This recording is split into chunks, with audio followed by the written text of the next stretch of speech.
Vamos entrar no tema aqui, que é o capítulo 18 da obra A Gênese, de Allan Kardec, que trata aí da evolução da Terra e fala um pouco também da lei de progresso. Então, lá na Gênese, eu tirei alguns trechos que diz o seguinte: progride fisicamente o planeta pela transformação de seus componentes e moralmente pela depuração dos espíritos encarnados e desencarnados que o povoam. Esses dois progressos seguem e caminham paralelamente, pois a perfeição da habitação está em relação com a do habitante. Fisicamente, o mundo tem sofrido transformações sucessivas comprovadas pela ciência.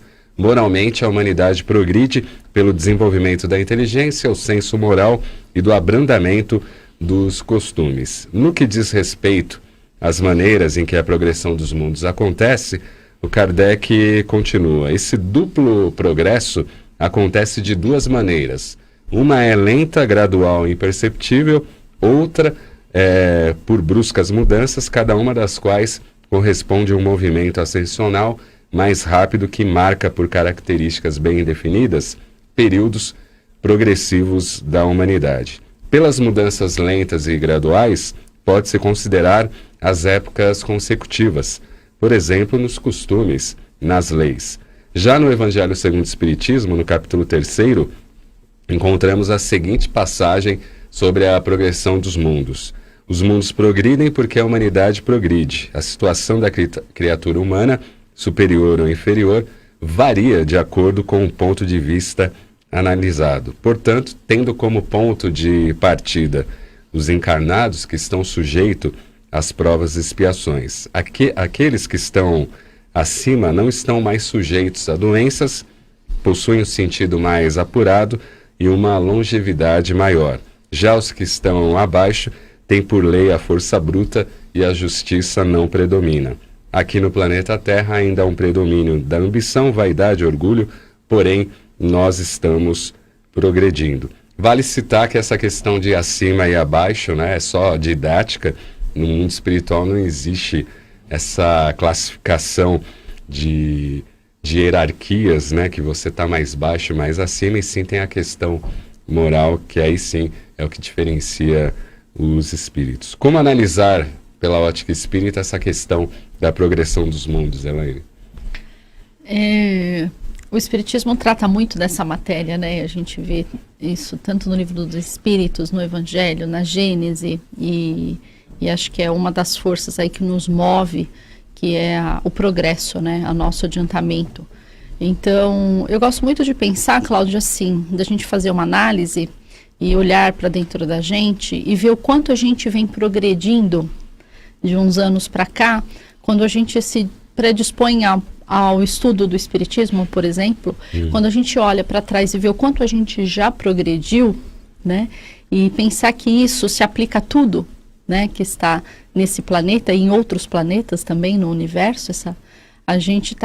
Todos nós estamos sob essa lei natural, que é a lei do progresso, e de que forma que o meu progresso, né, a partir do momento que eu melhoro, que eu progrido, cada pouco que eu melhoro, que eu progrido, quanto isso impacta na nossa sociedade, né, no meu micro, né, e vai no meu microcosmo, e como isso vai se aplicar no macro. Então, acho que a linha de pensamento é essa. É claro, Cláudio, que a gente tem muitas pessoas ainda que ficam muito ligadas naquilo que é errado, e a gente tem essa tendência, às vezes, de se ligar só no que não é bom, e a gente fica olhando só as coisas ruins que vêm acontecendo, né, no nosso planeta, e a gente só fica ligado na negatividade e acha que não está progredindo, que o ser humano não está progredindo, e isso não é verdade, né? Se a gente for pensar, como a gente vem falando, o quanto a nossa legislação evoluiu. Nós tínhamos até pouco tempo escravidão no Brasil, né? Não vamos entrar em discussão os outros tipos de escravidão que ainda existe, mas nós tínhamos a escravidão no Brasil. Era comum, por exemplo, vamos falar no âmbito familiar, era comum que os pais agredissem seus filhos fisicamente, né? Então, a gente começa a ver como realmente a sociedade evoluiu, como a gente vem evoluindo, né? Agrediam os filhos e era normal, né? Era normal. Tinha a repercussão que tem hoje. E os povos primitivos, né? Então, se a gente olha um pouquinho para trás, a gente vê como a gente realmente vem progredindo e lógico que o nosso progresso individual vai impactar na questão social e aí vai, né, como em camadas, impactar na evolução do planeta. E aí, Edson, progressão dos mundos. Não, a doutrina trata isso, sim, de uma forma bem abrangente, como colocou a Elaine. Inclusive tem até classificação de mundos, né?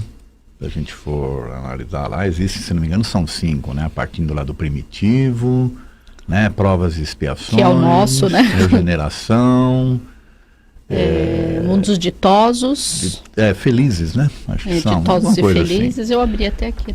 Então, dentro desse aspecto, é importante a gente analisar também a questão do universo como um todo, né? Quando Jesus fala lá das muitas moradas na casa do Pai, dessa possibilidade de vários mundos habitados e tal, né? Que é tratado nos livros, a gente tem que analisar o que vem acontecendo com a Terra nesse processo de transição que se chama, né? Nós já fomos, se a gente for parar para pensar nesses conceitos que eles colocam, né, de mundo primitivo, depois provas e expiações e mundos de regeneração e vai indo, se a gente for pensar no nosso planeta 10 mil anos atrás, 15 mil anos atrás, 20 mil anos atrás, nós estávamos ainda num processo de mundo bem primitivo. Sim. Em termos até eu não vou nem falar da vida em si, mas do próprio mundo em si, do próprio planeta. Né, nos processos ainda que ele estava vivenciando, geológico e tal, né?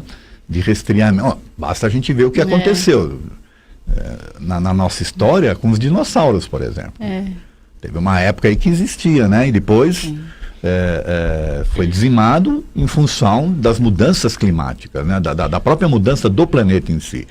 Ou seja, a gente vem percebendo que o planeta ele vem se transformando num processo tal para ir adequando cada vez mais a vida e tornando a vida física, né? Isso que a gente precisa entender, né? Tornando a vida física o mais aprazível possível, o mais qualificada possível, né?